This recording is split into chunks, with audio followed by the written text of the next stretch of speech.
5 2 6. Yeah, You're what, 16? I'm on 17. 17, okay. My grandparents were in so.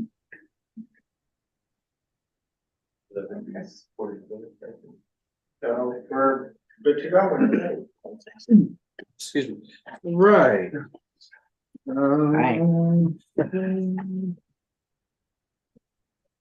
I had my own prepared, but I'm gonna use yours, Brian. Thank you so much.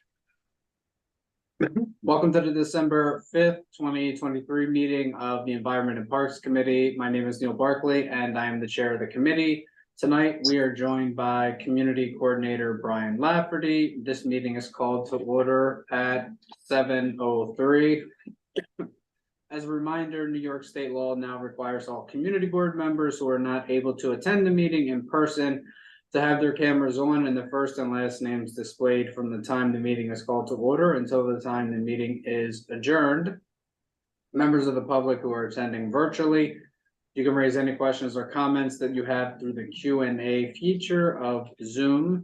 Members of the public who are here in person, you can raise any questions that you have by raising your hand. If there is time following the committee's discussion, we will field questions from the public. And I would Raj. Taking the minutes. He's going to take the minutes. Thank you so much. No, Raj. Yes, Oh, yeah. and we will have the roll call and Brian Lafferty will conduct a roll call. Thanks, Neil. Committee members, I'll call your name. When your name is called, please say present. I'll announce if there is quorum. Neil Barkley. President, Thank you. Martin Barrett. present. Thank you. Paige Judge.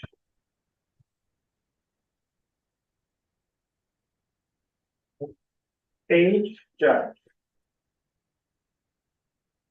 Okay, I'm not hearing anything, so we'll move on. Raj Nayak. Present. Thank you. Reshma Patel.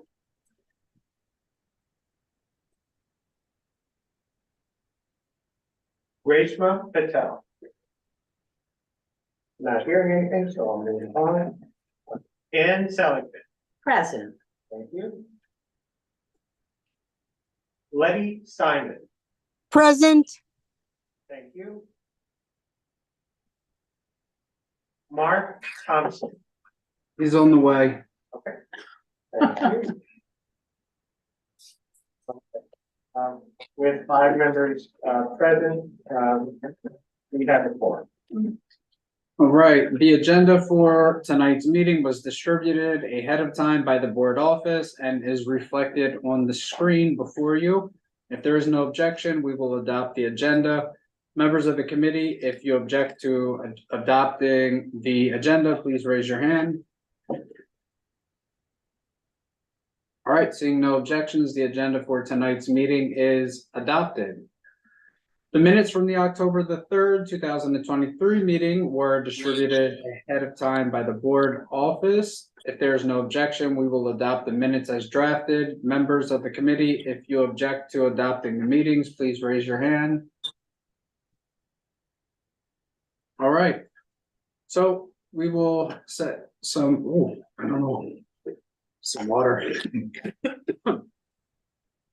All right, in order to conduct an efficient meeting, let's observe a few ground rules. Number one, no one may speak until granted the floor. Number two, committee members who are here in person, if you have a question about committee business or wish to, thank you. Or wish to make a motion, please raise your hand and I will identify you so you can speak. Number three, committee members unable to attend in person. If you have a question about committee business, you may raise your hand through Zoom and I will identify you so you can speak. Number four. Sorry. Number four, all committee members. It is extremely important that only one person speak at a time so the members of the public watching at home can understand what is being said by each committee member. Thanks, Ann. You're welcome. Number 5, the chat function for committee members present via Zoom should not be used for committee business or questions about agenda topics. All such remarks should be made on the record by raising your hand through Zoom. Chat should only be used to alert us to any technical difficulties you are having or to state in writing information like an email address that was already stated aloud on the record during the meeting. All right, we have tonight's agenda and okay, so I think that's it, right? Yes, the first item is the presentation by the Parks Department on the proposed design and renovation of Augusta St. Gaudens Playground. Yeah. All right, so as Brian just stated, so we're going to have the presentation of the proposed design for the renovation of Augusta St. Gaudens on 2nd Avenue between 9th and 20th Street. Very fortunate to have Steve Simon, Chief of Staff to the Manhattan Borough Commissioner here, and he will discuss these renovation plans. Steve, welcome, and the floor is yours. Well, thank you very much, and we are very pleased to be able to present the proposed design for Augusta St. Gaudens Playground to Community Board 6 tonight. Want to mention that this playground is what's known as a jointly operated playground, which means that it's Department of Education property, which is managed by the Parks Department so that it can become made available to the general community when the school is not in session, after school hours and on weekends. And so while the site is used during the school day by the school, it becomes available to the community at large afterwards. And so that's why the Parks Department is involved. And so we began the design process by holding a community input meeting back in February. And I want to, the Parks Department takes particular pride in the fact that before we begin a design of any of our park renovations, we first reach out to the community to solicit its input. So this design reflects to the maximum extent possible what we were able to incorporate from the input that we received that day, and subsequently additional input was provided because we had a 2-week period in which people could continue to submit comments to us. I'm pleased that many of the people who participated in that community input meeting have joined us tonight so that they can see the product of the discussion that we had that night. And so I also want to thank Councilmember Carlina Rivera, who obtained the funding that has made this project possible.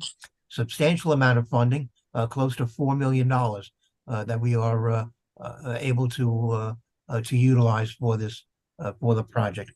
So I am joined tonight by some other members of the Parks Department who are actually much more involved in the design process than I am. So our team leader in the Capital Division is Desmond Spillane, a senior landscape architect, Patricia Clark, and really the star of the evening is Rebecca Canfer. She is the architect in charge of this project. And of course, we also have our very able park manager for the district, Sheena Kaufman. So I really just want to pass it on to Rebecca and let her take the give you the presentation, and I'll be available to answer any questions. But she'll probably be able to answer almost all of them. Let me just add one more thought. Since I see Letty Simon here at the meeting, let me save her from some embarrassment. Let me make it clear to the public that although I love Letty Simon, we are not related. So there's no conflict of interest here. Rebecca, please go ahead with the presentation. Great. Thanks so much, Steve. I'll go ahead and share my screen for everyone.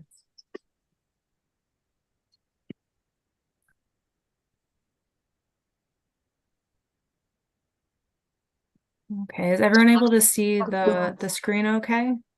Yes. Okay, great. As Steve mentioned, hi everyone. My name is Rebecca Canfer. I'm a landscape architect with New York City Parks Capital and designer for the Augusta St. Gaudens Playground. Thanks so much for joining us tonight. We're here to share with you and then hear your feedback later about the proposed design for the playground. So some of you may have joined us in February for the virtual community input meeting where we heard from you about the current and future playground. This feedback was our starting place and is reflected in our goals, which includes to address the issues with uneven pavement. This includes investigating subsurface conditions and working with a team of engineers to better understand what should be done to prevent the pavement settlement from happening in the future. Also very important to enhance play opportunities for all of the playground users.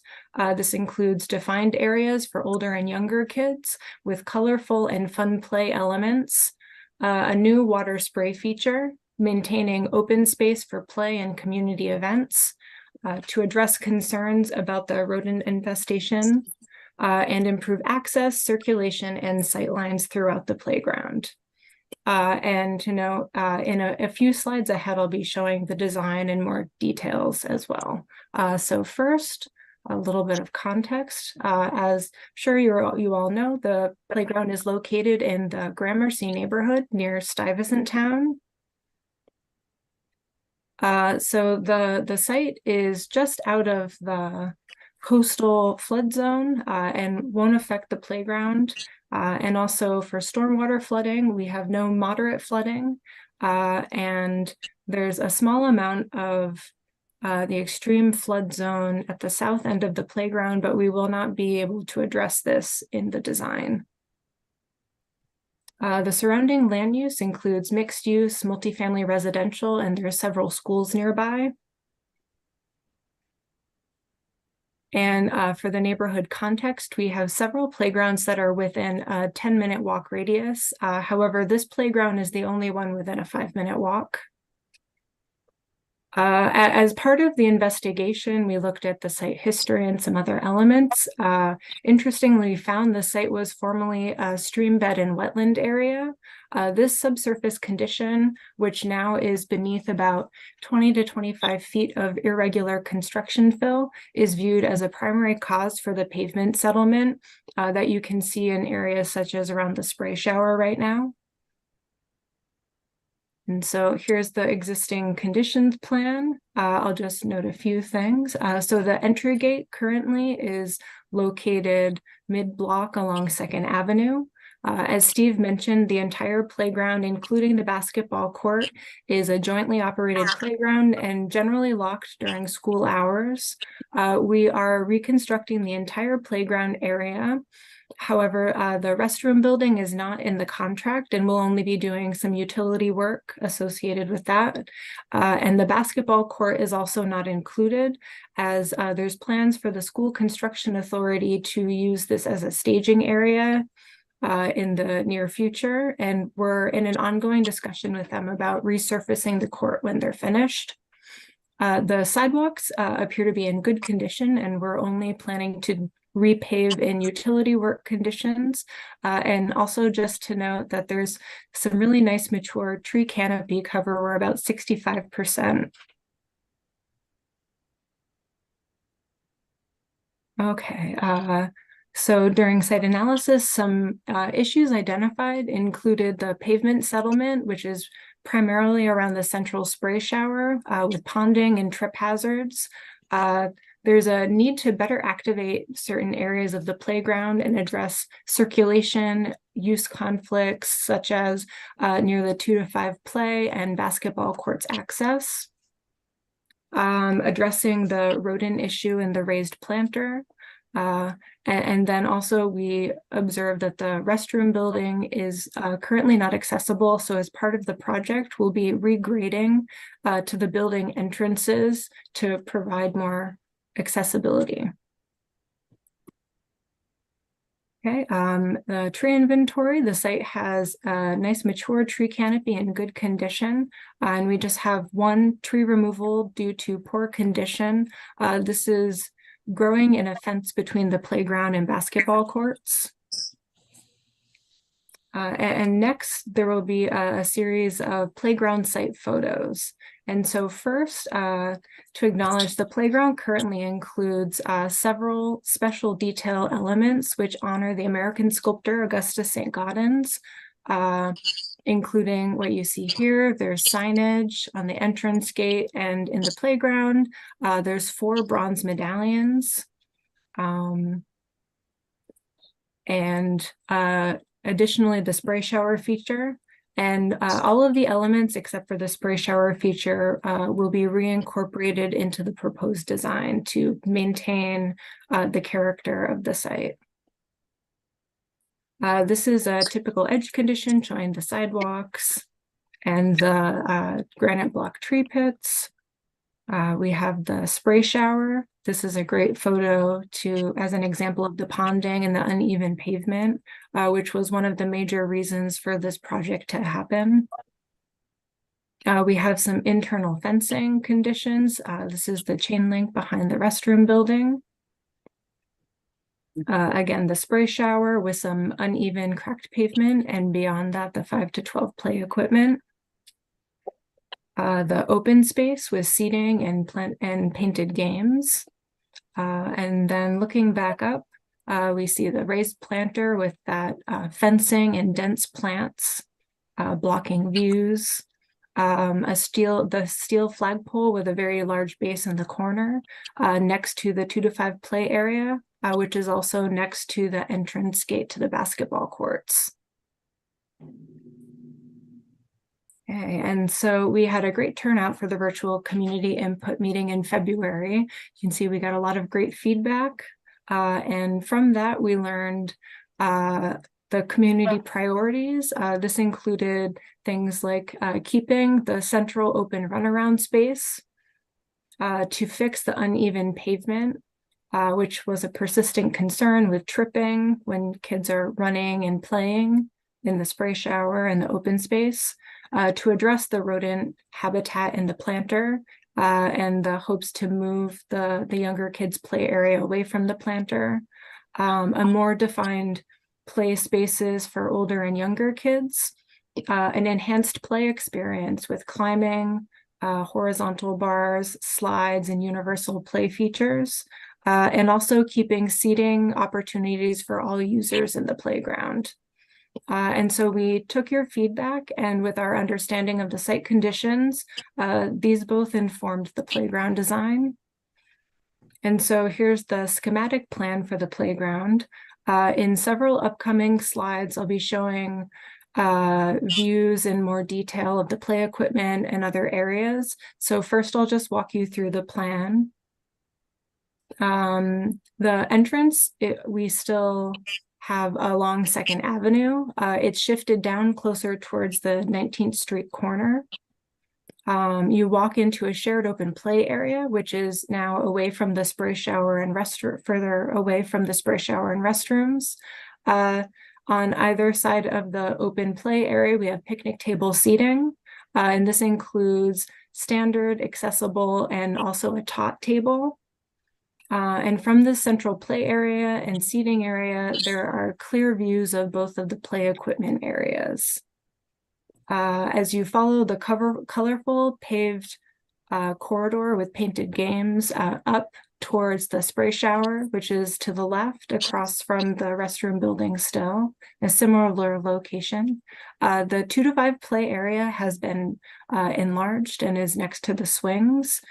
These are both located at the top of the plan in a more protected area from the general site circulations. And to note, the swings still include the 2 strap seats, the 4 buckets, and we've added a universal swing as well. And then as we move down through the site, the 5 to 12 play area has also been enlarged. and is grouped with more appropriate uses. This includes connections to the corner seating area and the basketball courts. And we have some additional 3D renderings that can help to better visualize the play equipment in future slides. Also added security lighting throughout the site and a trash enclosure on 2nd Avenue, which is just above the entrance gate here. And also a new shade tree up next to the 2 to 5 play area to bring some new shade to that area. And 12 understory flowering trees along 2nd Avenue for some seasonal interest in screening. Okay, next the fence diagram. So we're lowering the perimeter fence to a 4-foot height. This helps to improve sight lines and safety throughout the playground. We're keeping the chain link fence perimeter along the back or the right edge of the playground, which is next to a private residential building and the basketball courts. And we're also planning to replace the chain link fence behind the restroom building with a screening fence. Okay, and so next we have 2 views of the 5 to 12 play equipment. And to note, for both of the play areas, we are using high quality play equipment that we use a lot in parks throughout the city. It's well loved. And if anyone's familiar with McKinley Playground, it's the same kind of play equipment as is there. And our goal was to incorporate new fun climbing features, accessible play, sensory elements to some of the stuff that was noted that people really enjoyed about the existing play structures. And so the color palette for the play equipment was taken from the existing London plane trees that are on site, as well as the tan and green colors from the existing play equipment and the signage that's used for the Augustus St. Gaudens elements. The structure includes ground play elements. There's a lower level which ramps and connects the 3 towers to a 4-foot accessible slide. We tried to incorporate various climbing opportunities and a stepped platform which goes to the upper level. And there's also a 6-foot spiral slide on that. The 2 to 5 play equipment includes a multi-level deck structure with a tot slide. We have colored translucent overhead element, which creates light play in this sunny area of the playground. There's a playhouse and quiet spaces, play panels, and a play panel fence, which is between the 2 to 5 and swing area. Next, the spray shower plan. This includes colorful concrete shapes on the ground plane, which pick up language which is used throughout other areas of the playground. We have both vertical and ground play elements, which creates fun for all ages and all users. The materials for the site are some of our typical materials for the ground plane, the Weatherwood RPL for site furnishings, and on the right side, the play equipment colors. Okay, these are some images of the standard site furnishings that we're using, and additionally the play panel fence for the 2 to 5 play area, and the screen fence with louvered panels for behind the restroom building. Okay, this is the planting palette, which includes the shade tree along 2nd Avenue, 2 types of flowering understory trees for seasonal interest. And then we also have a flowering perennial selection to replace the dense shrubs that are in the existing planter. And we tried to pick something that is understood to be a rodent repellent plant and also doesn't get quite as high as the other ones, so we can maintain sight lines through areas of the playground. We are increasing site permeability by more than 2 times through expanded mulch tree pits, which is also for the future health of the existing mature trees on the site. And then we'll be mortaring in the remaining granite block areas. And lastly, the next few pages are site renderings to give you a sense of the spaces. And so this is a general view from 2nd Avenue. This is a view of the entry, which also shows the reuse of the decorative entry gate for St. Gaudens. View north of the spray shower and 2 to 5 play area. And then looking south at the 5 to 12 play, raised planter and seating areas. Okay, and then I'll end on a repeat of the schematic design, and I'll turn it back over to Steve, and we can take any of your questions or feedback. I would just like to add one point. When Rebecca refers to a universal swing that's being added, that's a swing that can be utilized by children with disabilities. It's a ADA compliant swing. So I think, Steve, is that the one like they can almost like it's almost like a seat belt type? It's they're usually red. Rebecca, which one are we using here? Yeah, that's right. It's that kind of a swing. Exactly. Thank you. Yeah. Marty? So back to you, Neil. Okay, Marty. Yeah, many years ago, this committee and CB6 passed a resolution that we use the term tree bed, not tree pits. And we've been insisting upon that, and it has been used over the years. Is that noted, Raj? Duly noted. With a red. Yes. I just have a quick question. I think this is great. I live right near there and I think it's wonderful. I walk there all the time. But only question I have is the fence being 4 feet high, and just my question about people jumping over at night and partying. Is there any other consideration to security or, you know? Yeah, sure. That's a great question. And so I guess I'll just note that this is something that we've done in quite a few parks and playgrounds throughout Manhattan and other boroughs. And so the idea is to add new security lighting and lower the fence heights, which creates clearer sight lines in the day and the evening. And in our experience so far, we haven't had any problems with the fences being lowered. I think McKinley Playground, which is on 4th Street, is an example of a jointly operated playground which had a tall chain link fence previously and was lowered to a 4-foot height, and that's worked out well so far. Okay, good, thanks. I just had one, I guess, follow up on that one is, Yeah. where I live currently, we have problems with nighttime lighting flashing in people's windows. We had it with another park right nearby too. Is there a way to make sure that there's a new building across the street that I'm sure we'll hear complaints from and other people? Is there a way to make sure, the down light, make the lights go down so they aren't shining in people's bedroom windows at night? We can talk about that, and I'm sure we can try to accommodate that concern. I just don't want to have the board office get phone calls, you know. Of course, that's understandable. Thanks. This is great, Yep. though. I think it's wonderful.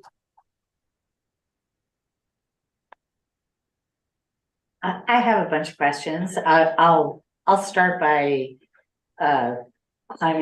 jumping off Mark's questions, which is for the birds, downward facing light is better, as are native plants. And I see that you're talking about London plane trees. I assume those are the ones that are already there. You're not talking about planting new ones, is that correct? So you're referencing in the planting palette. Yes. Yeah, so there are existing London plane trees, as you know, on the site, and I guess there's been kind of consistent new planting of London planes along Second Avenue, and so we were proposing to have a new London plane tree, just one along Second Avenue, to Sure. maintain consistency there, and then that's it. Okay, well, I should have said this earlier, but yeah, like if you can go for a native tree, there are others that will do better, especially with climate change. And kind of along the same lines, going with the plantings, is we were just talking about bioswales. And I'm wondering if there are areas here where you have, concrete or aggregate concrete that you might be able to make semi-permeable or bioswales. Yeah, that's always something that we think about when we're working on these reconstruction projects. And unfortunately, because of some of the conditions with the subgrade of the site, it wasn't something that we're able to do, although we wanted to try to keep as much of the tree pits open as possible. But some of the, sorry? Tree beds. Tree beds. Oh, that's right. I should make a note on top just to, it's first time hearing of this, so tree beds. Yes. And so although it's something that we always are really happy to try to do to collect as much stormwater as possible, unfortunately, just because of some of the subsurface conditions and drainage and permeability, it wasn't something we were able to do in this instance. It's already a little too permeable, is that the idea? So I wanted to clarify, you said that the restroom building, it says here it's not in the contract, but you also mentioned that you are planning to do grading on it. Sure, sorry. Yeah, so we're planning on grading the pavement around the restroom building. Currently, I think the entrance to both the men's and the women's side have, one side is maybe 2 or 3 inches of a step up into the restroom, and the other side is something maybe like 7 or 8 inches step up in. And so the idea is grading up to the bottom of the entrance to allow people to have better mobility in and out. But we're not doing any work to the actual building itself. Great. And my last question, I promise, is you mentioned that Carlina Rivera is providing funding for this. And I'm wondering, like, how much it costs, and is she providing 100% of the expected costs? Well, the estimated cost, as we indicated on the cover slide, can you go back there, Rebecca? It's close to 3.9 million. That's the current estimate. Yeah. 3.94 million. So that's not, that's not the final cost. The project hasn't even gone out for bid, so we don't know what the contractors are going to what they're going to ask for. And this is not the actual construction cost. This would include all of the soft costs, including the for design and construction supervision and contingency. But that's our current estimate as to what this project will cost. And she, at this point, has been able to get the city council to allocate the full funding. Awesome. Thank you. Rebecca, I have one question. Oh, yeah, I was gonna say, yeah. I just unmuted. Go ahead, Sheena. How are you? I'm fine. Good evening, everyone. For the fencing, the screen fencing, are we going to be able to secure it with a locking device for the back area? Yeah, Does that's correct. So this is a screen fencing that we've used in other parks. And part of it, it's meant to be not climbable, but it will have locking gates on both sides like you currently have. Thank you, I appreciate it, thank you. Of course.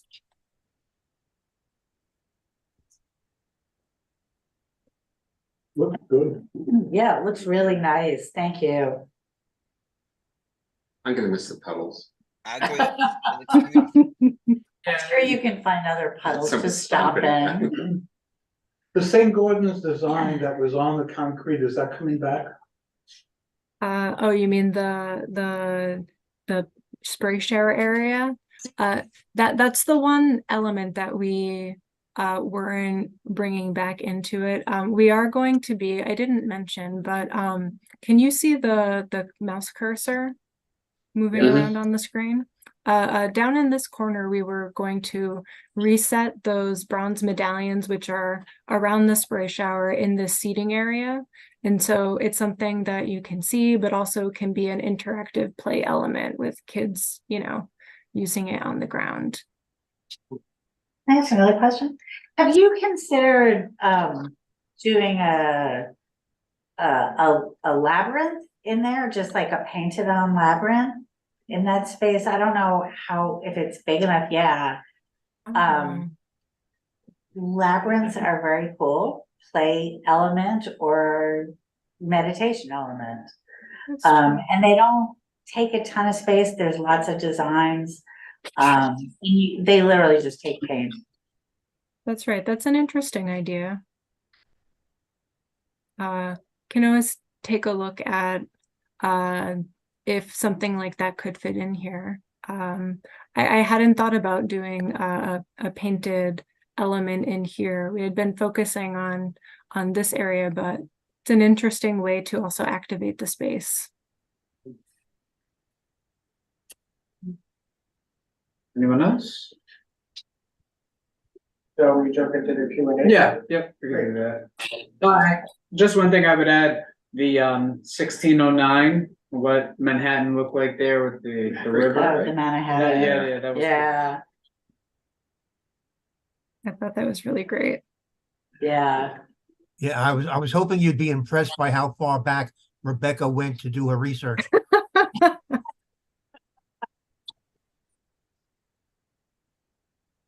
Great job, Rebecca. Thank So, you. yeah, we can do the Thank you. Q&A. So Lauren Rosenthal asked, can you be more specific about which tree is being removed? Oh yeah, sure. I might actually be able to point it out in one of the existing photos. So let's see, I actually can't see it very well with the screen here. So looking at my cursor here, this is one of the London plane trees here. There's kind of a tree that grew on its own behind that, which is kind of growing in the curb in the fencing back here, and that's the tree that's going to be removed. It seems like it's a safety problem and it's in really poor health, and so we're basically just going to be cutting the tree behind this mature one. If that answers that okay. And Lauren Rosenthal also asked, she says, the sign in the playground suggests there were originally 6 coins and only 4 are visible. She says, I wonder if the other 2 are buried under repairs or inside the shed. Oh, well, that's interesting. We can certainly do some more research to see if we can uncover the other 2. And she also asked, how many one-strap swings will there be? Sorry, could you say that one more time? Sure. Ms. Rosenthal asked, how many one-strap swings there will be? Sure. So there's going to be 2 strap swings, 4 bucket swings, and then the 1 universal, which I think currently you have that same configuration and we're adding the universal swing. I think right now it's 4 with the strap and then 2 bucket, right? I think that's what I think that's the current setup. So I don't care. Yeah. Let's see. Yeah, Okay. Is there a preference? I thought I had seen, maybe lot it's of changed time over there. time. There had been feedback about wanting to make sure there were enough swings for tots and younger kids. because you're saying four, there's no way to do like 3, 3, 3, just because I definitely understand with the bucket ones, but also at the same time, you have the kids from Salk there. And also the kids, you know, PS40, pretty much grade 1 and up. Okay, yeah, unfortunately, within each of these swing bays, which has 2 swings, we have to do one or the other. We can't mix and match them. Oh. Okay. But depending on if you prefer, you know, more bucket or more straps, that's kind of an easy switch. Yeah, I think the strap ones like 4 and anyone opine or, you know, Sheena or I think that one may be better just because with the older kids, and then it seems like with the bucket swings, they move quickly because the parents are still in charge. So okay, they see a line, yeah, they can keep it going, as in with the strap. Swings, you know, you don't know how long you'll be online. So it's better if there are more. I've spent a lot of Yeah, time. you know. Neil doesn't ride the swings himself, just so you guys know that. Oh, I don't know. I have. Wait, that's a question. I did. Yeah. I had the same Barton, side by side. Yeah. So we got a. And Neil, I see Kieran Stevens, Okay. member of the public, has her hand raised. Would you love? Sure. Okay.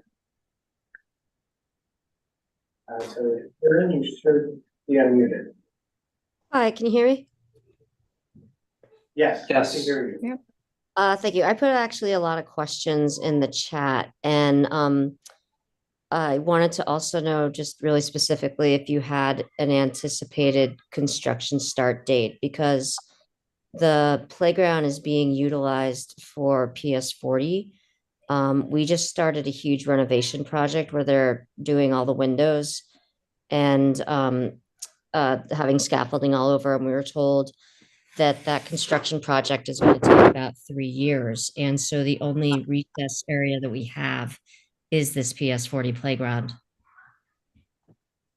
Okay, yeah, sure. We earlier on and throughout, we've been in conversation with the school construction authority because as mentioned, they are planning some point in the near future to use the basketball courts for some of their staging for that work. And at a minimum, the construction for this playground wouldn't be starting for at least a year and a half. So we have about 6 months of the design process still ahead of us. And then there's the process of getting a contractor on board, which takes about 9 months to a year. And so that would bring us, I guess, into, kind of, is that mid 2025? So about a year and a half, I'd say. So potentially, do you think there could be construction within the school and this playground renovation at the same time in approximately a year and a half? Yeah. I could let Steve Simon maybe speak to that a little bit more, but I feel like we could probably work with the school so that, you know, there's as little overlap as possible so that you keep a play space to use. You know, we can try to coordinate with the school construction authority. But you're saying that their window replacement project is going to extend for 3 years? We were told it was going to start like last year or even before at any time, but it actually just started this year.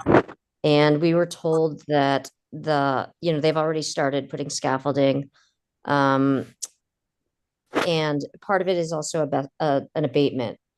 And they told us that it would take approximately 2.5 years, which translates to probably 3 years. So we Well, can't use, we don't have the inner courtyard. right, right, And we don't have the roof playground either. right, So we are Yeah.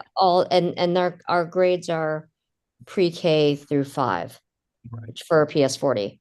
right. Well, we met with the principal today. We showed her the plan and we'll be working closely with her to as this progresses. And we'll be in contact shortly if we aren't already with the SCA. Okay. All right. Thank you.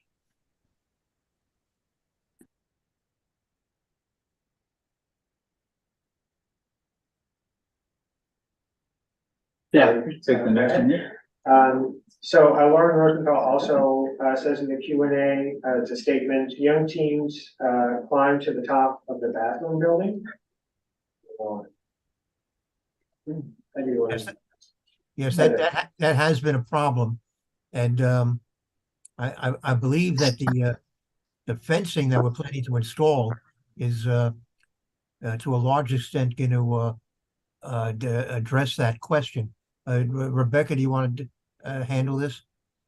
Yeah, sure. So we had a few ideas on options of what we could do. I guess the chain link fencing behind the restroom building was seen possibly as a vehicle for getting up. And so the screening fencing behind the building is seen both as kind of masking some of the storage space that's being used, but also it's meant to be a not climbable fence. So hopefully it can deter some of that inclination to get to the top of the building, but that's our hopes at least. Then on the subject of fencing as well, Ms. Rosenthal also asks, is the external fence being replaced? We're talking about the steel fence that's around the perimeter. And Ms. Stevens asked, is the flagpole being leveled, and will that area be an open space with anything painted on the ground? Okay. And I guess just to answer the question about the fence around the perimeter, we're planning on cutting down and lowering the what's currently the 7-foot steel picket fence that's around the perimeter down to 4 feet. We're not removing and putting in a new one. We're just going to be kind of lowering it. And then we'll be taking that nice entrance gate with the St. Gaudens signage.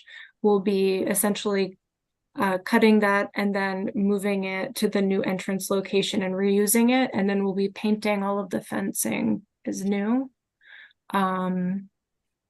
And so then the question about the flagpole in that lower left corner, we are planning on removing the flagpole to open up that space for better use. And we hadn't planned on any painted elements down there, but I'm happy to consider doing something such as the labyrinth that was mentioned or another play element. I think we have a few questions about the playground. Ms. Rosenthal asks, what is the activity on the upper portion of the large piece of equipment aside from access to slides? We're talking about the 5 to 12 play. This piece right here.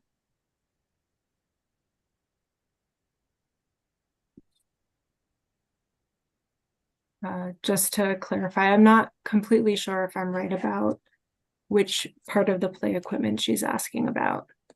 It's probably this one. Am I pointing to the correct one here? This set of stairs? Or so that's Sorry, I can't see the chat. I think it's the what is happening on the second level and the events that it reaches. And when you arrive at the second level, is it solely to the slide or what? Okay. Sure. So the from that height. Sure. So the second area, there's from each of the towers, there's different climbing elements. You can kind of go up and down at least 2 sides of each one. There's a slide coming off this center one here.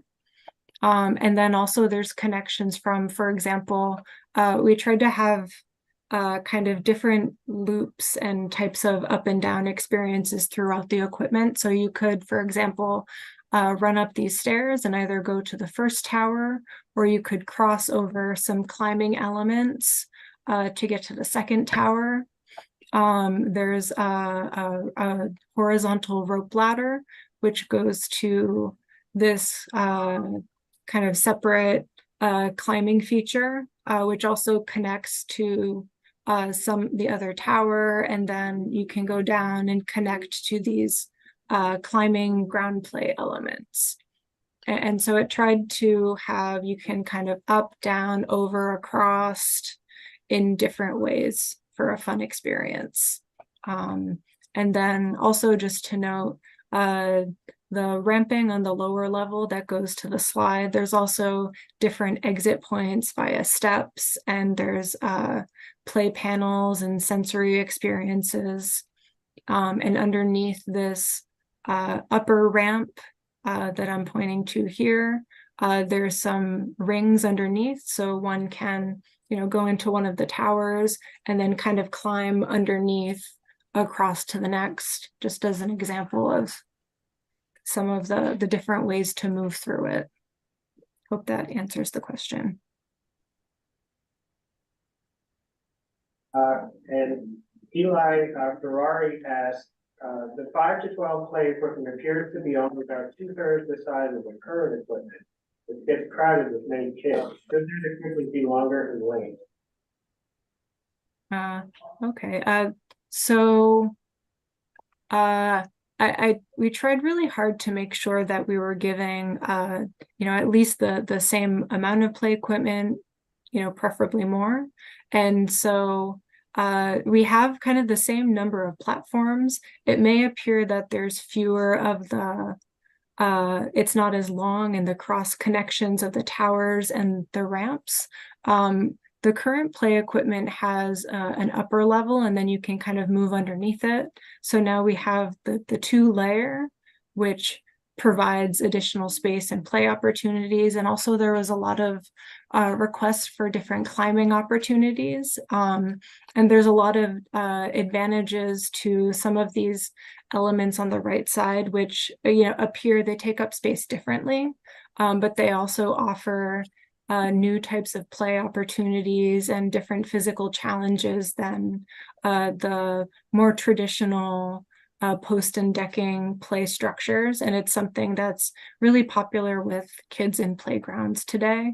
For example, like this element on the right side that you have kind of this, I guess, like leaning post that's coming off from one of the pieces. It's called an accelerator. It's a spinning feature. So you would stand on this little pod and hold on, and you can kind of spin in circles and pivot around. And then all of these are kind of climbing elements that also teens like to have the opportunity to be up and sit on things, to hang out and chat. And so that also provides those kind of opportunities.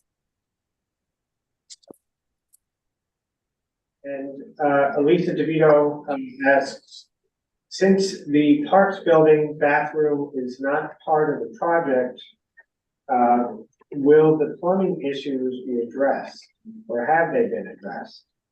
She says there has been an issue in the past with backup from discharge affecting the park storage area. Okay, that's something that I'm not familiar with. I'm not sure if Steve can speak to that, but maybe he can speak with someone about addressing that. That's not part of our project that we're working on. I'm sorry, I missed this. What? So Ms. DeVito's question is, since the park building bathroom is not part of the project, have the plumbing issues been addressed, or will they be addressed? She says there's been an issue in the past with backup from discharge affecting the park storage area. Yeah, we'll have to get back to you on that. I'm not, I believe we're making some interim repairs, but let me confirm that. I'll have to get back to you.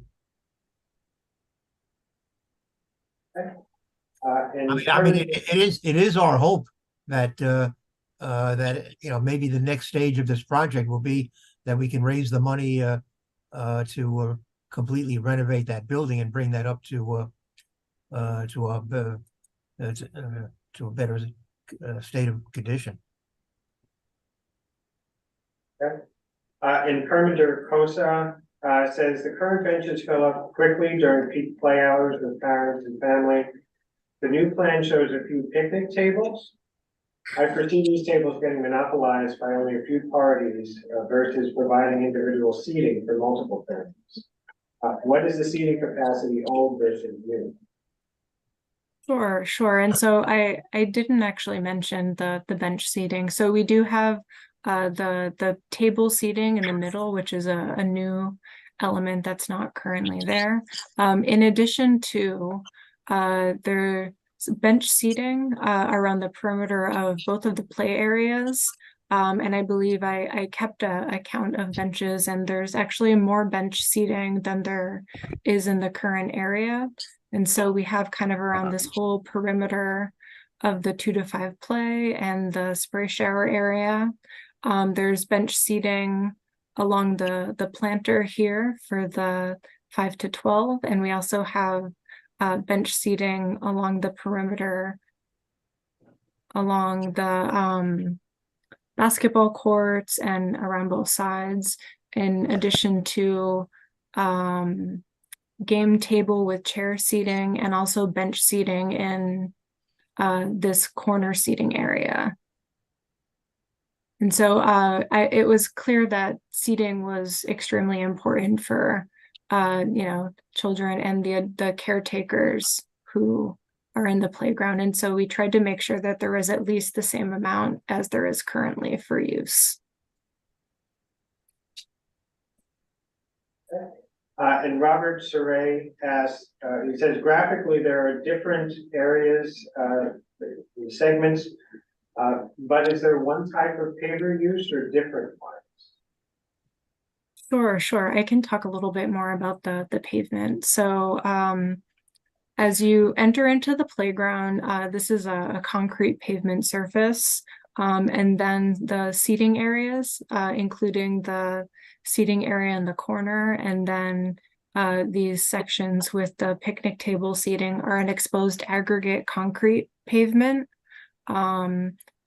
to create kind of a division between the areas for sitting and rest versus play. This central corridor, which connects the playground entrance through to the upper area of the playground, is an asphalt pavement with a color seal coat of different colors, shapes to give different play opportunities. And then you have the concrete spray shower and the safety surface for the 2 play areas. Okay. And Kieran Stevens asks, can you put some Foursquare and hopscotch in the seating area where the flagpole was? We do have, I think we might have hopscotch in this long area. I'm happy to maybe incorporate the Foursquare into this corridor area, if that's okay. This was seen as kind of like the active play area, and then down in the lower area seating for some of the teens and that kind of.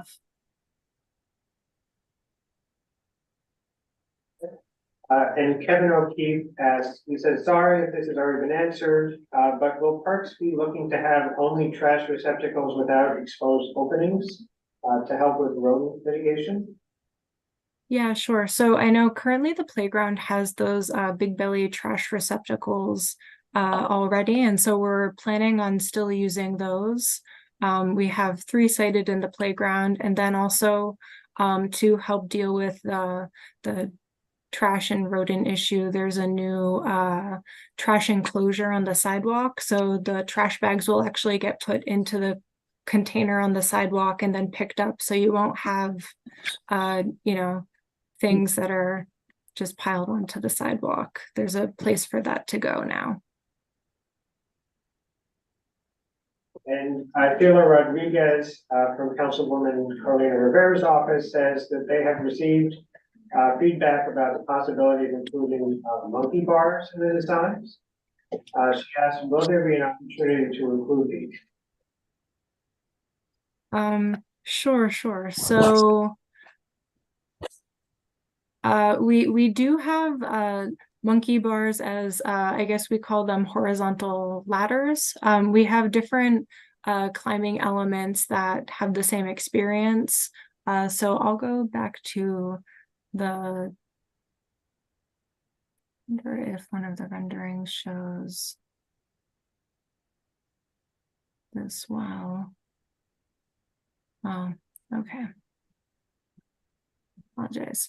I guess we don't have the traditional monkey bar horizontal ladder in the design. There are things such as this horizontal rope climber. There are different types of rings, and then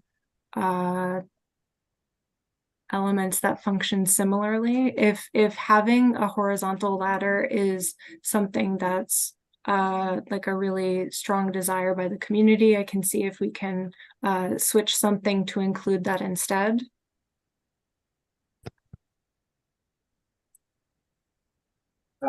And Lauren Rosenthal says lowering the fence of 4 feet might make it easier for someone to grab a kid and leave. Well, that is something that that we've heard in the past, and it just hasn't happened.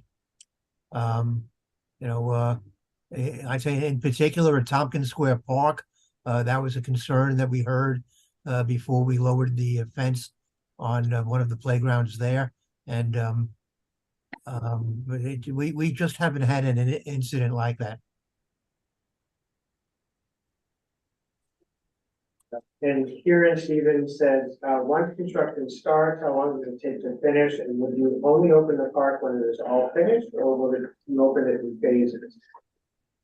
I'm sorry, what was the last part of that?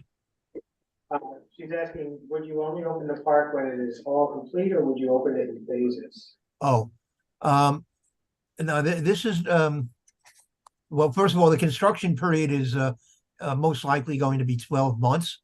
And this is not a project that lends itself to being phased. So we would be opening the entire playground at the same time.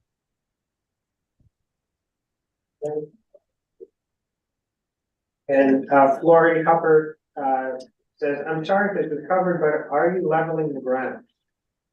I'm sorry, what?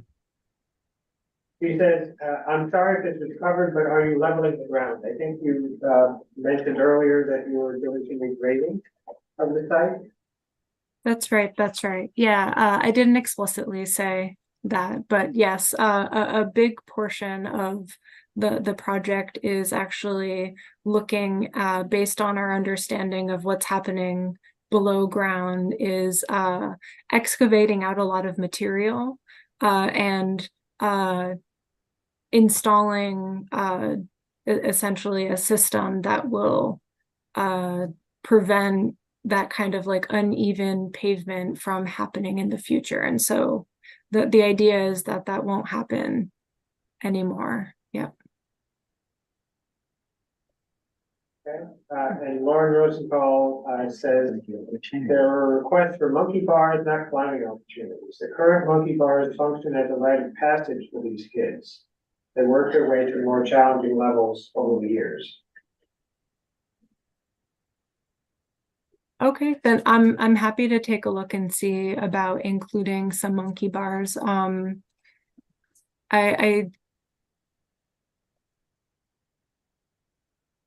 There was something that Steve, on the initial call that we had for feedback from the community.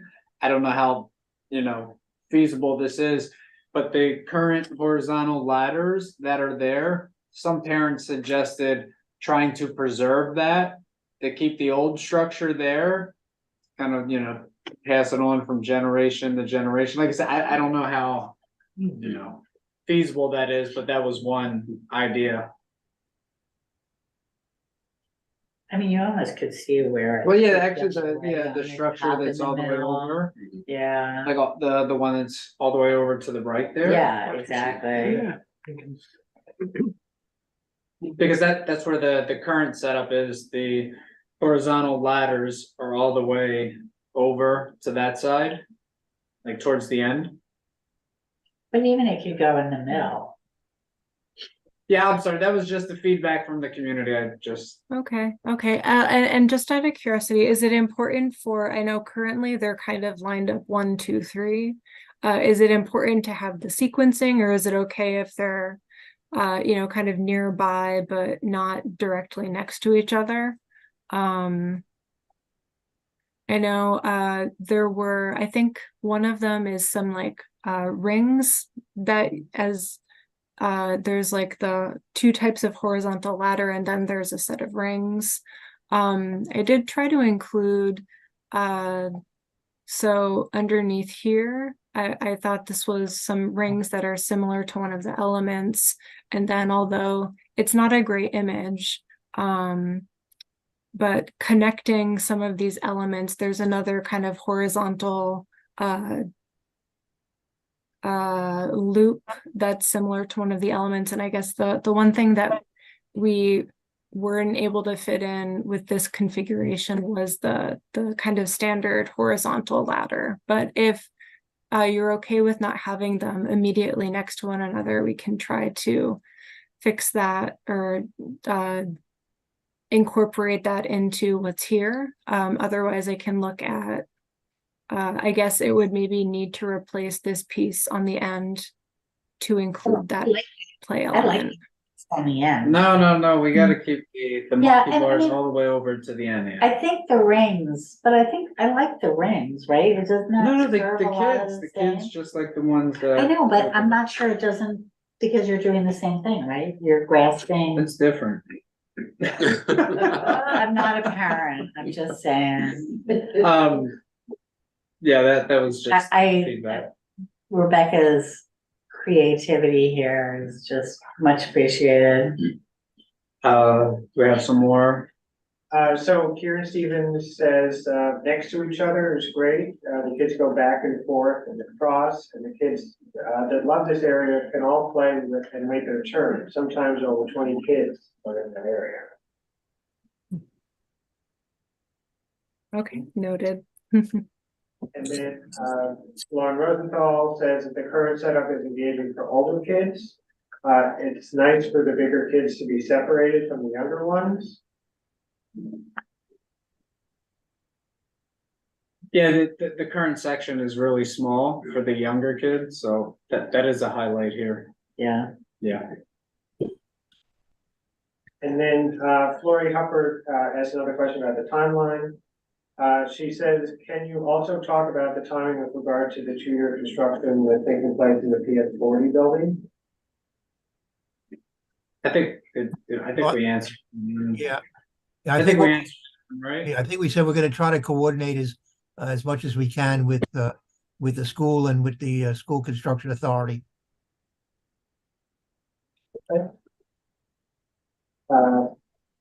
And Ms. Rosenthal says, the park has the only public restroom in the area. When the park's open to the public and the restroom is open, there's a parade of men walking through. She says the new plan makes that path longer to bring the men closer to the playground equipment, which she thinks is undesirable.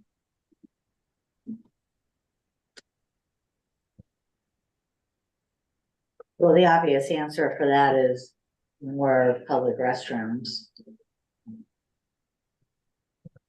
Well, this is Patricia Clark. One of the considerations is that they're not easily accessible, so that, one of the conveniences is that they're close to the opening. But if you're actually, moving through a space that's actively occupied with, families and the amount of children that are there, that we thought of this journey would call, limit that use.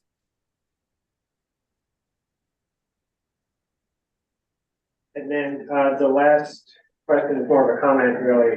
The older kids area seems targeted, at, younger children than the current climbing apparatus.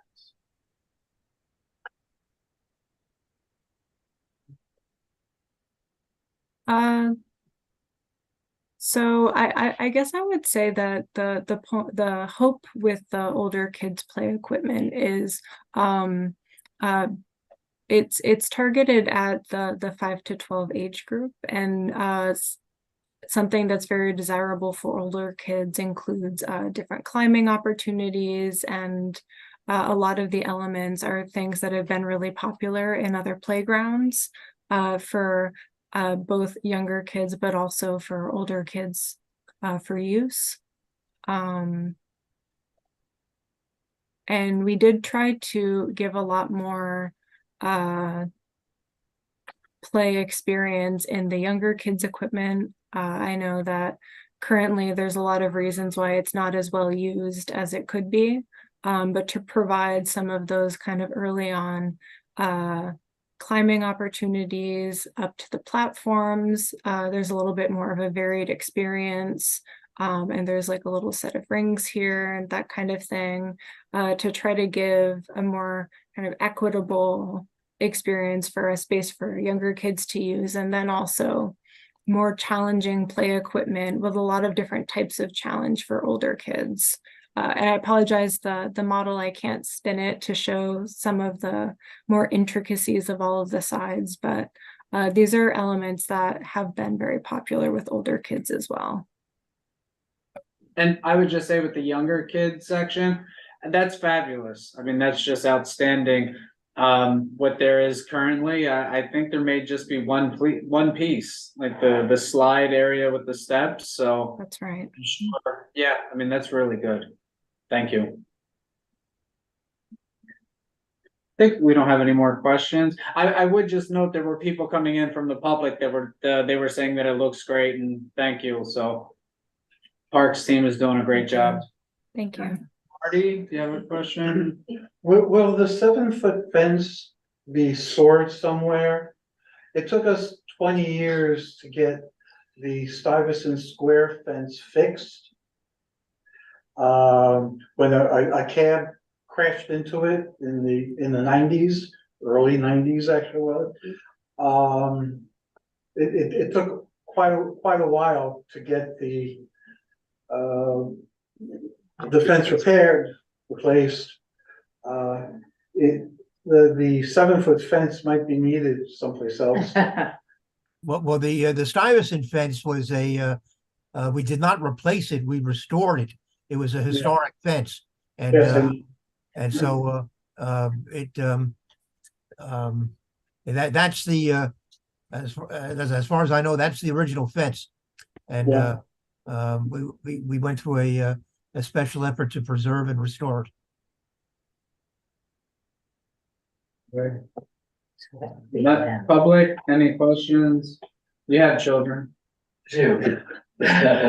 I was just curious, I've come in too late maybe for this question to be relevant, but is this an area that has a high density of playgrounds already, or it isn't? But in our community, Yeah, like yeah. no, not really. I mean, we have this one, we have Asher There was, Levy.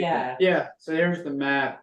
Is that the radius that's considered kind of easy and accessible, sort of 5-minute walk? The inner circle is the 5-minute walk, and the outer circle is the 10-minute walk. 5-minute walk from adults. Which means 20 minutes for a job. More. It's a quarter mile, right? Nothing. Thank you. Yeah, anything? Huh? No, I have the playground, I think it's wonderful. Yeah, it's fantastic. And the whole idea of what you're trying to do is fantastic. It puts a lot of new life there. I think if you look Yeah. at like Asher Levy and you see what the setup was there with the playground, and then juxtapose that with what the current setup is, it's very inviting. It's, Yeah, yeah. Yeah. really fresh. No, it makes me wanna walk down there and take a look at it. Mhm. Oh, well, Well, you should. once this is done, Parks Committee is gonna go and we're going to Swing. test everything. Yeah. Yes, Mhm. there you go. And on the bark. I'm sorry, but you're not allowed on the play equipment. Oh, that's it. Vote no. That's not fair. It's there. Yeah, the old folks. We have one last question from Stephen. Will the water fountain be updated? But by the, are we talking about the spray shower or the drinking fountains? They'll both be updated. Okay, great. And there'll be a spigot for watering the plants. Yes, thank you, Marty. So- Yes, More than one. Good. So, And then, yeah, If there's a sorry, water. one more came in, from the principal of Learning Spring, Margaret Povey.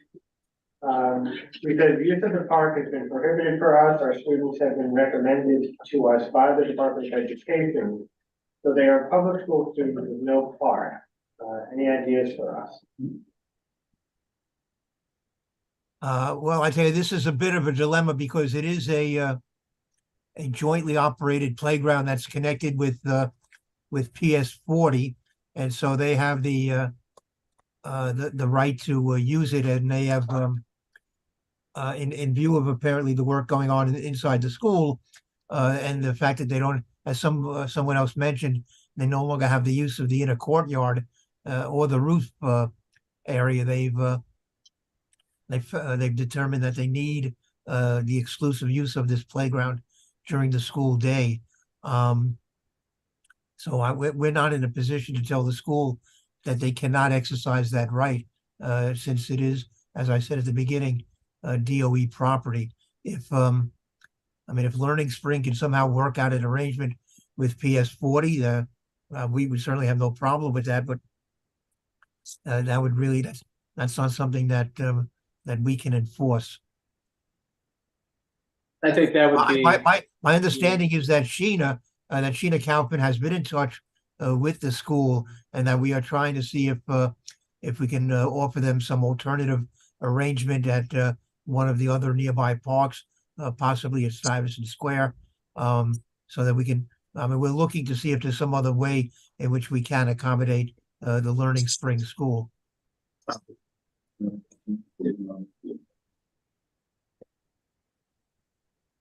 Right, so I think, yeah, I think that's it. I think those are all of the question, and I just think with Margaret there, if she has any questions. Sheena, is it okay if Margaret reaches out to you, or you've already been in contact with her? I'm muted. Oh, you can just leave her unmuted. Hello? Yes, we can hear you.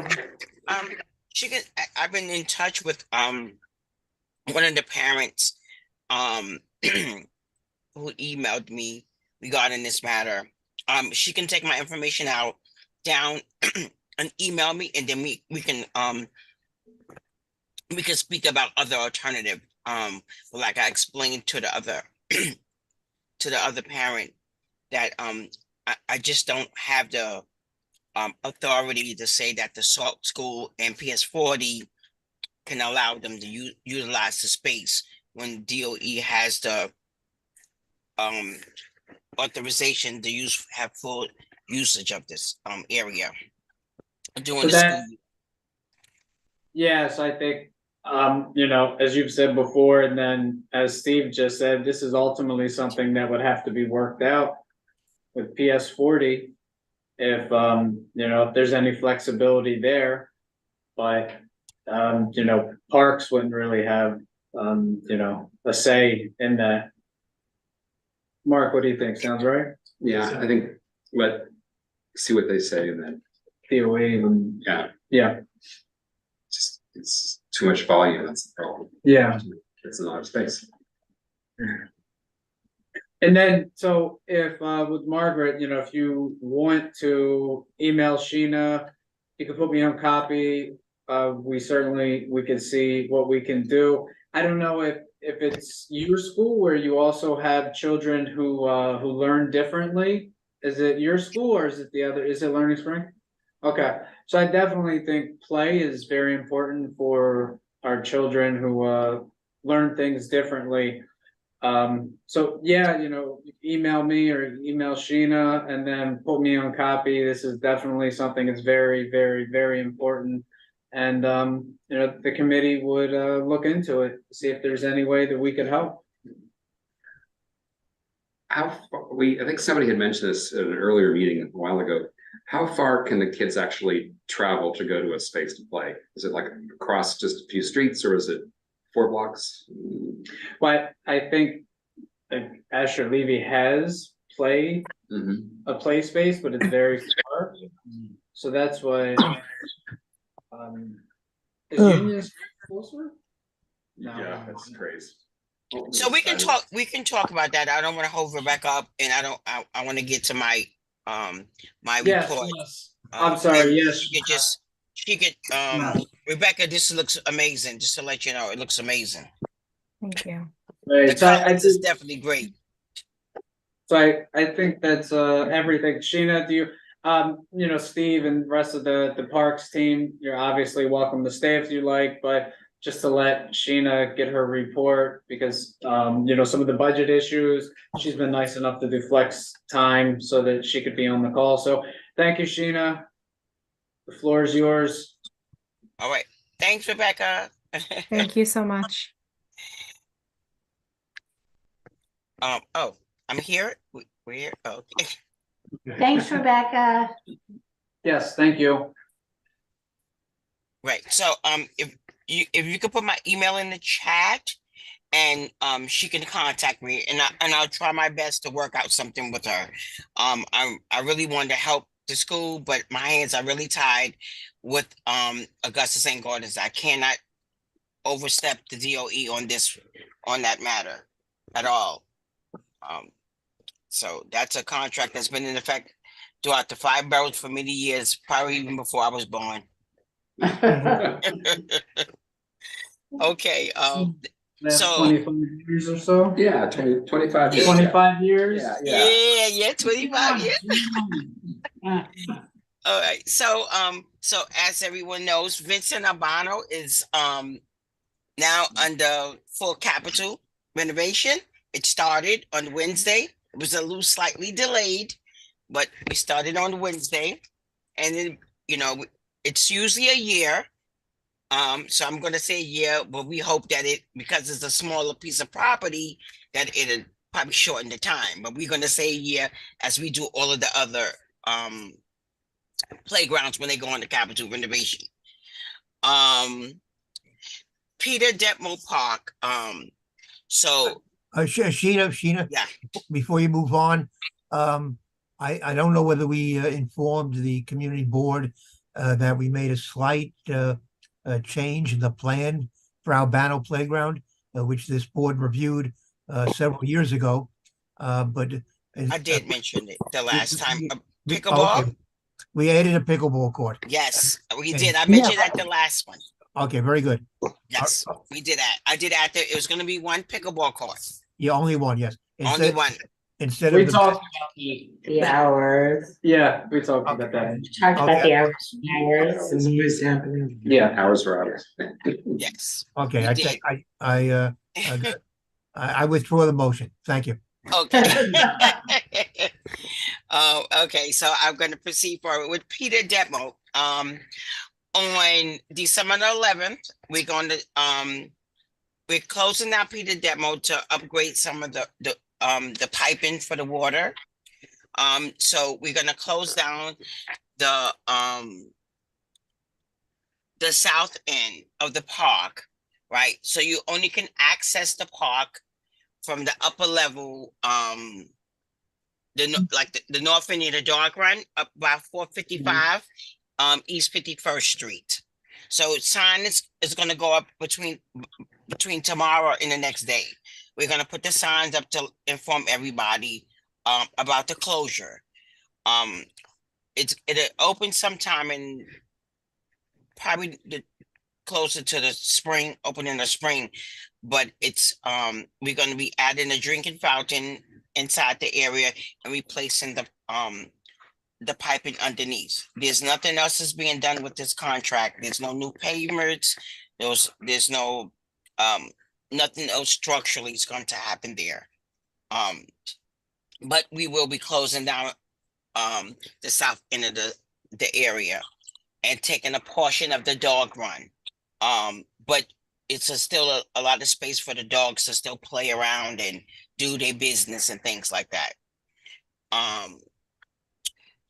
Murphy's Brothers is still in the capital. Looks like it's going very well. So I'm still waiting for a start date with phase 1 for Dag Hammarskjöld. And we're still waiting for a start date for St. Barton's Playground. And before Vincent Navarro closed, last month we issued out a summons for dogs off leash, and we did so in Bellevue South Park as well. And although I'm not involved with the East Midtown Greenway, but I have some information that's important to mention because I was there. I went to visit it. Andrew Haswell Green Park and the East Greenway, that section there, it's slated to open later this month. It is absolutely beautiful. Absolutely beautiful. So at the end of this month, let's see if everybody can go visit it. It is amazing. I was there. And if anyone for this coming summer, we are hiring now for lifeguards. So if you can get the word out, we are looking for lifeguards for this upcoming summer session. And if anyone knows anyone, please ask them to go to the park's website and apply. We opened up the filing now. And I'll take any questions if anyone has. Are you gonna have a ribbon cutting for at 54th Street or at 61st Street for that walkway? Yes, let me just, I hope that no one has missed the fact that the opening of this new section of the East River Esplanade and the addition to Andrew Haswell Green is a huge accomplishment, in addition to the parkland available to people on the east side of Manhattan. This is really enormous. There is no way to overstate what this means.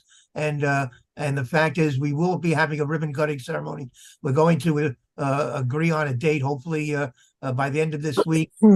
We either, I believe EDC, if not the Parks Department, will reach out to the community board. And I'm hoping that we get a huge turnout, which reflects the enormity of what's been built here. It's just an amazing achievement. So I'm hoping that plenty of people from both boards 6 and 8 will turn out to the event. We've been working on it since the mid-90s when they had the outer roadway when they were fixing the FDR. That's right. And it was that outer roadway that really enabled us to conceive of being able to build out into the river and make this all possible. So yeah, you're absolutely right. So but to actually see it happen, it's just unbelievable. I mean, yeah. When will the piece around the UN happen? Well, actually, that is going to happen. Where we start, EDC has started the design process. So in in the coming years, we're going to continue to build that Esplanade down towards 41st Street. From your lips to God's ears. In my lifetime. Yeah. Well, we're going to make sure it's within your lifetime. So don't do anything to disappoint us. Okay. Okay, there's a question, regarding Albano Park. There, we are not putting 2 pickleball courts. It's only going to be 1 pickleball court. There is no additional pickleball courts for that area. It's only 1. Once we complete the project at Albano, we will add up we would add additional no dog signs there. Were the buildings around there notified that a pickleball court is being installed? We announced it and we put it on the, I think we put it on the website too. We announced it. I announced it when we made the change months ago that we are adding a pickleball. I did announce it. Cool. Great glasses, Yeah. Sheena. Yes. Great glasses. Oh, You said Steve, where's your pair? but Sheena bought the last pair. Okay. I have something similar.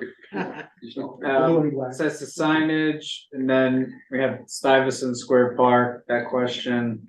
Yeah, Stuyvesant. so Robert Saray asked if there's any update on Stuyvesant Park East Fountain and the Park House. Not yet. We're waiting for the start of the design process for that building. No, okay, so let me answer this second question right here from Joe. I don't know who approved the second court. We never approved any second court for for Albano. We specifically said it was 1 court only. There's only 1 court that's going to be 1 pickleball court for Vincent Albano. Trimming back the trees at Albano, that's a part of the contract. We will trim back the trees, Kevin, for at Vincent Albano. It's under capital now, and that once they return it back to us, it returned back to us with everything fresh and new. So I'll just say, Cheryl Arlock says, she clarifies, I think, she's not saying that there'll be a second pickleball court, but just that the lines for the handball court, there would be lines painted there so that the handball court could be used as a pickleball court. You can't, we can't use that as a pickleball court. We can only use it as a handball court. Handball court is handball and pickleball is pickleball. We do not want to interfere with the people that want to play handball, and we don't want the handball people to interfere with the people that's playing pickleball. We only got the approval for the 1 pickleball, and that was at the last minute, and Steve was able to get that in. Because we thought it was very important. You know, we see people were playing pickleball there, and it was a great addition. There were some people that was against it. So, you know, we were able to get the 1 court in. We don't want to interfere with the handball, you know, courts, because the handball court is still being utilized around the city. So we're not getting rid of the handball court. So, okay, I think that's it. That's the last question. Just quickly, committee member Letty Simon, I believe she had her hand up about the Greenway. Anything, Letty? No, I had spoken to Tara Doss at EDC today, as a matter of fact. And she said they didn't have a definite date. Okay. So, but the same thing, that may be December. Now, So I agree with what Steve said, yeah. Was it always proposed to be in December, right? Yeah, At the end of the end of the year. That would be fantastic, right? If they Awesome. actually got it done in December. Yeah. We get a date, you know. Yeah. We'll go Yeah. up. We'll try to go up. New Year's Eve. There you go. No. It'll be before New Year's Eve. All right. Christmas Eve. Okay, Christmas Eve. Okay, I'll go with that. I just wanted to say, and I was just looking to see if I could find it. There is an amazing time lapse video on YouTube of the pedestrian bridge across the FDR being installed. You know what I'm talking about, Brian? Oh, I can't find it. Anybody who hasn't seen it, it's really, Steve, you know what I'm talking about? No, I have not seen that. That, You're talking about the pedestrian bridge at 54th Street. I'm sorry, yes, at 54th Street, and they did the installation overnight. They brought it up from Yes. Brooklyn. Right. And we have this like time lapse video that is, I have it bookmarked at home, but I can't find it now. But and I think it's probably finds it on the contractor site, Stantec. oh, maybe. Like I said, probably have it bookmarked. Brian, I think, knows it too, so. But it would be great to share that around because it's a very impressive piece of infrastructure.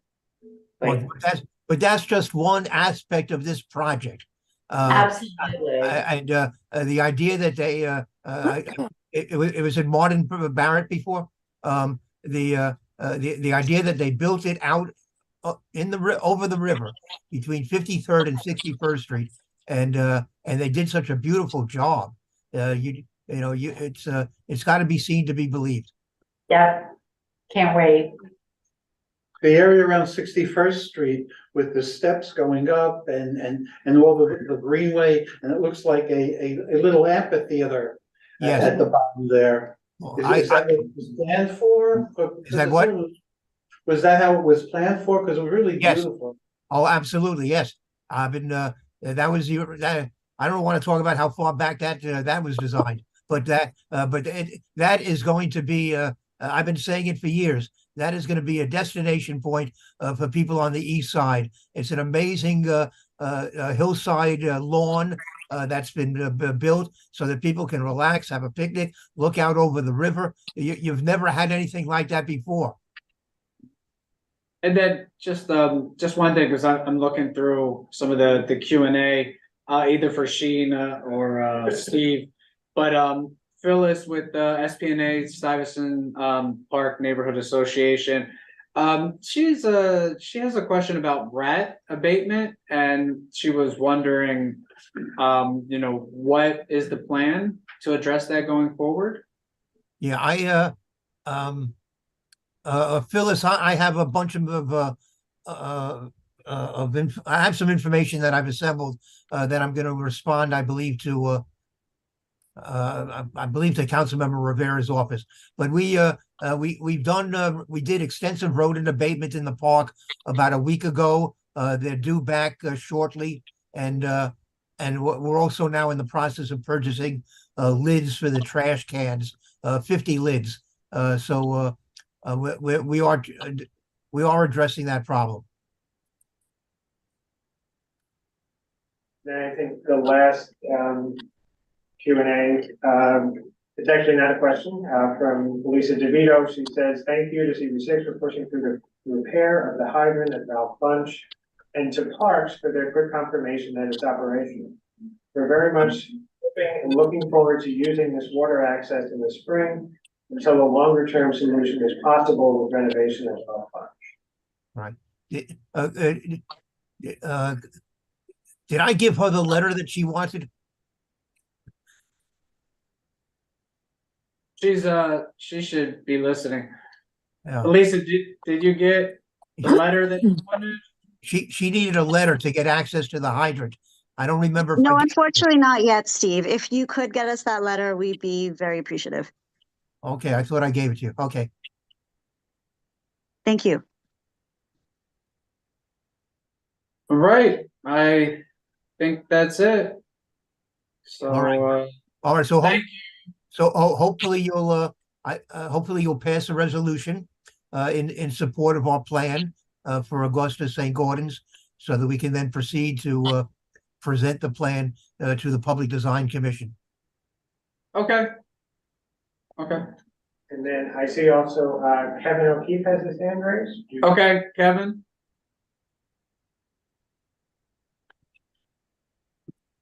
Hey, Neil, thanks. Can you hear me? Yes. Hey, this is not necessarily for parks. It's more old and new business before I bounce. But members of this committee should have received word from the office today that Bellevue Sobriety Garden Steward Lori Sexton and I will host a Parks Committee and Land Use Committee joint session on Thursday, December 14th at noon. But this is about making sure the Spark development, just starting the RFP phase, will allow sunlight into the garden as it has for many years. But there were some questions about where we were going to meet on the 14th. We will meet at the iconic gate near Bellevue Hospital main entrance on First Avenue, just north of 26th Street. In addition to the journey to Bellevue Sobriety Garden, this would allow us to also take a look at the separate Bellevue Garden on First Avenue, which we're also concerned may have blockage of sunlight in the future. So thank you all if you can make it on the 14th. Right. Thanks, Kevin. You bet. Did your daughter's team win? She did. I wish she was in the room right now. This is up in Inwood, my daughter. She's 21-11. That's a girls' basketball score for middle school, and she was the leading scorer. So I'm very proud. Thanks for asking. She's part of history. Now she's on her legal meeting. So she's recognized Oh, officially. right. She's cool. Let's see. So I think that's it. Parks team can run home or they can hang around, but we won't take any more of your time. Yeah. And thank you so much. Okay, we look forward to seeing you all at the ribbon cutting coming up at the East River Restaurant, East Midtown Greenway. All right, we'll be there. We'll take a Christmas photo Eve. together. Very Good good. night. All right. All right. Good night. Thank you. Okay, thank All right. you. Take care. All right. Take care, Letty. Bye-bye. Cousin Steve.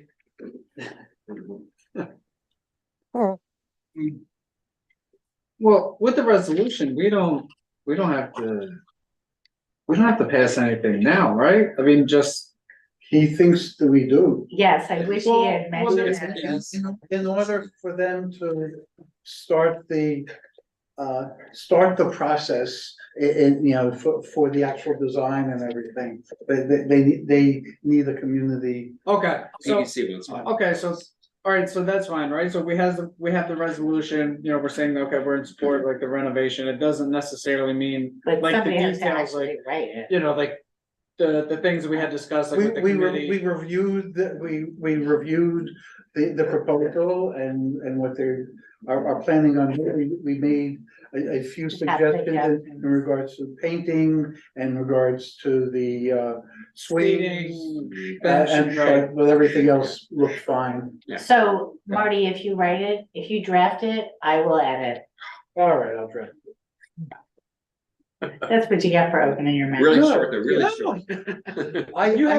You were a former chair of the committee. I used to teach resolution writing when I was chair, so I mean, I could. It's I know you could do it in your sleep.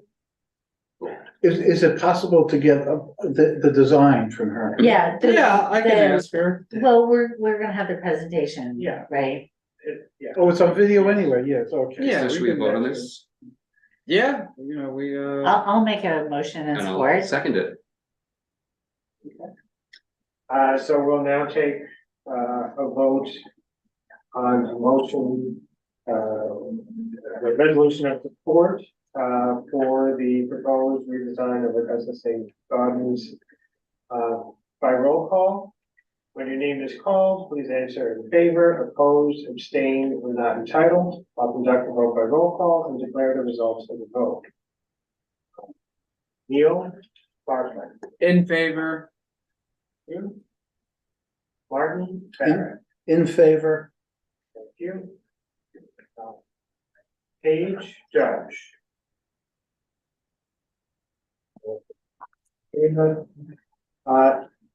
And Antoine Wellner is not with us. Raj Nair. In favor. Thank you. Reshma Patel. I don't think she's with us either. No, Anne Seligman. in favor. Thank you. Letty Simon. In favor. Mark Thompson, In favor? thank you. With 6 votes, in favor, 0 opposed, 0 abstaining, and 0 abstaining for cause are not entitled, the motion passes. All right. All eyes on Marty. Not Just sure. write that up and I'll fix the punctuation. The only thing I don't like is taking minutes. Yeah, I know. Well, there is someone whom I've asked if they would like to take minutes forever, but. Forever. Last season, I wound up taking minutes. And I'll tell you this. 3 different. I spoke to Raj today, Raj doing the minutes, and I said, you will not be the Michael Jordan of minute taking like someone else I know. So you'll do it? No. Yay, go ahead, yay. I won't be the wrong. No. Magic Johnson. Are we meeting every other month going forward? No, well, we will we'll send out an email about January, but it's on January the 2nd. So, right. Hungover. I was gonna say my. That's hungover yeah, I will mean, be that's better what. than I really Oh, you're better. yeah. Yeah, it'd be a rough one, right? Yeah. January 2nd. But yeah, but If we can send out an email to see if there's anything else that works. So September, Labor Day, and then November, Election Day. We tried different dates, but everyone's busy. So it's We don't have But you anything know crucial. what? I literally on my way here bought my calendar. I still use paper calendar. And when I go home, I'm writing in all my dates. If you put in the date, it's there. So I'll work around it. We do a doodle poll if you want.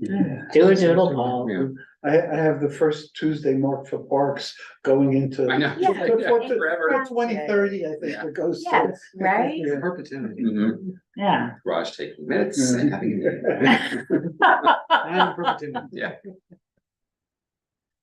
Well, I got a chair report, but would you guys ready to go home and just wave it? Uh-oh. Bundle. Oh. I didn't know where. And best you've been place. so patient. It's been very interesting. It really has been. The city came by, I live in a co-op on 50th Street. I am on the border of the co-op. The city came by. I'm not even sure what group of the city, declared a tree diseased, took it down. Forestry. That was in 2020. I have no idea what we need to do to get it back.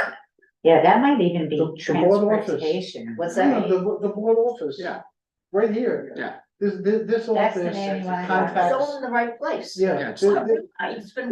this office will contact the folks who. put the Okay, because trees. we. Because cannot- it's street tree, it's It's forestry. transportation, Yeah. right? Forestry. And I've heard then that you can pay for it itself to be replaced, but I have no idea how you do it. I don't want to do it. You're the person to talk to. What are your hours? 24/7. Yes. Always Free available. morning. 9 to 5, Monday through Friday. Okay, and Right here? and just make, Yeah. I'm sure Brian would not mind hanging out another 5 minutes It's up to to you. get the information. and volunteer. No, I'm sorry.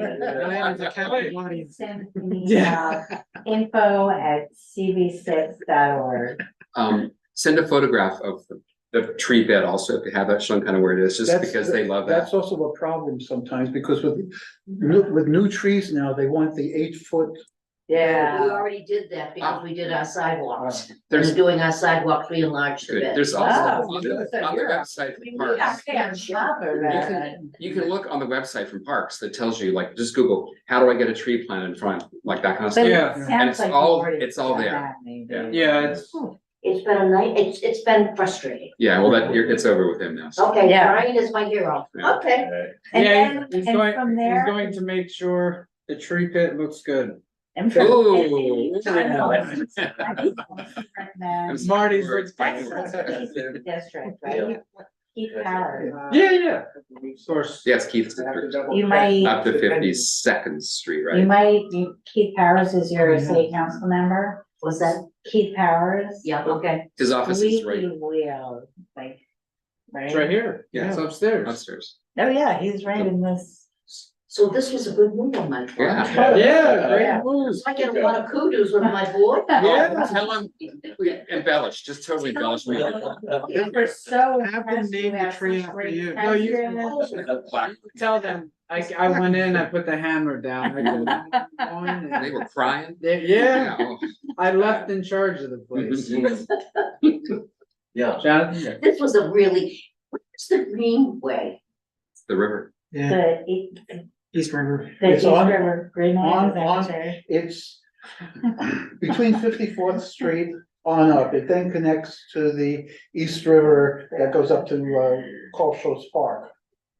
But Okay, there's yes. there's a bridge at, Sutton Place and 54th Street Okay, that when it's opened, is that the one that kind of curves up and around? yes, yes, that. Okay, so I've seen that. Yeah. I've seen them working on it. Yeah, that then, there's a ramp that goes down and then along the river, and it's about 10-15 feet from the drive, there's water in between. Yeah, And then there's the walkway that then continues up. And Carl Schurz goes up to like 85th. Yeah, sure, Up yeah, further. up by Gracie Mansion. Yeah. Yes. Yeah, unfortunately, at 71st Street, there's a, there's a it's between gap. 71st and 73rd. You can't go through, you have to come back up and then come around at 75th Street. Because the building, But still, from this point, from what you're saying, from 54th Street, 54th 54th Street to 71st Street. That's a you can- two, that's 20 blocks. That's a nice Yeah. Yeah. stroll. Okay. I have to do my article for my newsletter, my building newsletter. I can add that. Currently you can get on it at 61st Street. You walk up to the ACOP, it goes up to the ACOP Pavilion, and then you can continue on down. The ACOP Pavilion, the one ACOP. that's up. Yeah, Oh. yeah. Yeah, and then you reach out to the office Yeah. and Brian, you can put me on copy. He'll plant the tree for you, just so you know. Yeah. You push- Oh, please, who's making trouble now? I just followed suit. I learned from you. Jonathan? Yeah, I just wanted Very good. Let to me- see your faces, your I don't pretty want to faces. delay the Um, meeting. I'm Jonathan Schiffer, I live I on think it's in the 17, right in the corner of Stuyvesant. Oh, We have to do a motion. Wait, My just- daughters are friends, and I've lived there about 2 years. I lived in West Village for 20 years. And I've joined the FPNA. There are gonna be some changes there, I think. Jason is not gonna wanna hand it anymore. So I just wanted to come and sort of say hi. Okay. Very interesting hearing this. Welcome. Thank you. Be careful, this will suck you in. Yeah, I'm totally getting sucked. Am I right? Here's the thing, we have started a survey, a community survey. And we have about 500 responses so far of Oh, great. Wow. individuals, and we've put it out to the institutions, synagogue, church, friends. And we're gonna be presenting the results of the survey at our February meeting. And it's What very. were the questions? The question, there are 14 questions. It takes 5 minutes. I'll be happy to send it to you guys if you want to look at it. Yeah. Mark, it's we a could have the very- whole, we could send that to the board, right? Yeah, I'm Do you an want SPNA, but I can get it. Do you want it, the board together, or do you want to Anyone keep can it get more it. local? Absolutely. No, it's very non-confrontational. It No, basically no, I says. just wondered if you want to make sure it's local, like the. Well, it should be the people in the Gramercy area, but I mean, people in CD6 are eventually going to weigh in. The process. No, is but going- there are a lot of people that use it because we Yeah. have a lot of people. I was on in SPNA for Stuyvesant years, Yeah. and so. They live in Stuyvesant, and I mean, life so- is short, but this process is long. Yeah. And, so, hearing I remember driving on to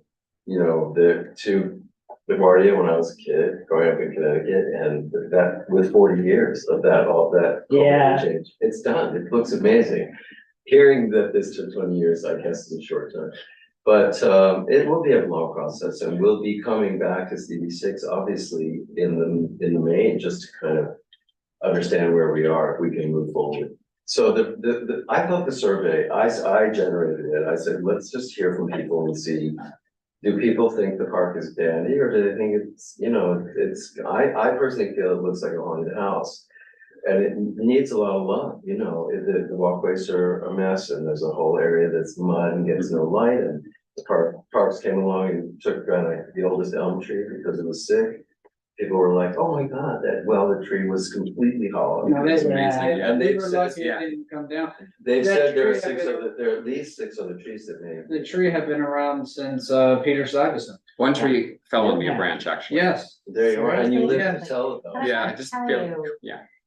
Apparently dead trees can actually be super. Well, yes, well, that's what, There's a yeah. project now to sort of regenerate. Is it the caps? Is that what you mean? No, I mean that there are. a lot I of forgot the things word, that it was in the like newsletter. Yeah. the Oh, there's SBNA no, but newsletter. they are risky. Yeah, for sure. They don't look that good. No, and actually, I mean, there was a tree that went down in Jack Commercial Mhm. last year, One on, maybe. in East River Park. I was born on And the it was like, thank northwest God it corner did not of go the other 17th and direction. 2nd. So because was- it fell It into the used to park be instead part of of Beth Israel, Yeah. and then it became a condo or co-op, that building. Because I it was- would I was have born in taken that. out at Um, least cars and possibly. Somebody else we know was born there, and you know her, but I can't think of her name, she.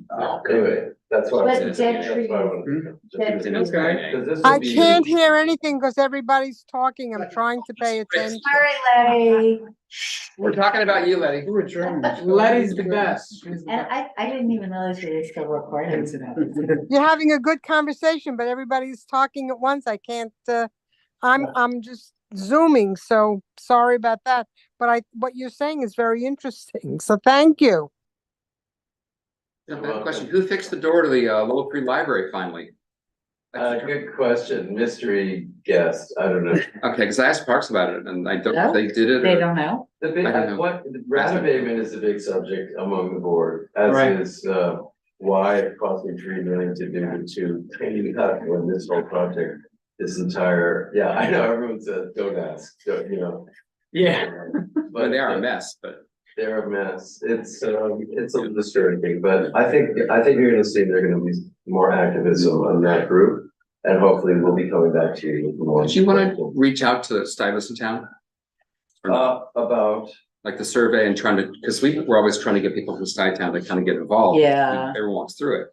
and And they there do are, walk through it, and that's all they do is walk through. it. yeah, I know. There's There's not less of an interest, but I would love to, I reached out to the Mount Sinai Beth Israel situation, and then boom, they're selling. Yeah. But the community relations guy Yeah. said they're gonna be at least 3 years. That process will take a long time to Yeah. get people out of there. I was this close to having him distributed to the whole employee list, but he sort of dropped the ball. But the East Park and the West Park are sort of like East and West Berlin at Yeah. the moment. They're not really speaking to each other. friends versus. So we're gonna try to really kind of put that back together. So we'll be coming back to you guys. That's why I Okay. wanted to come to. Right, well, like I said, I mean, Move to adjourn. Exactly. yeah, that's it. Letty, I it was would- good to see you. I would go down the whole list to thank everyone, but everyone's gone. But I will thank SPNA. Hi, Phyllis. SPNA, they do a good job. Yeah, on the phone. Yeah, I think. I feel I like, think Phyllis fixed the door. it's possible. She does everything else. But just someone just took the door, right? It was gone. Yeah. That's it. Yeah. Really? So let's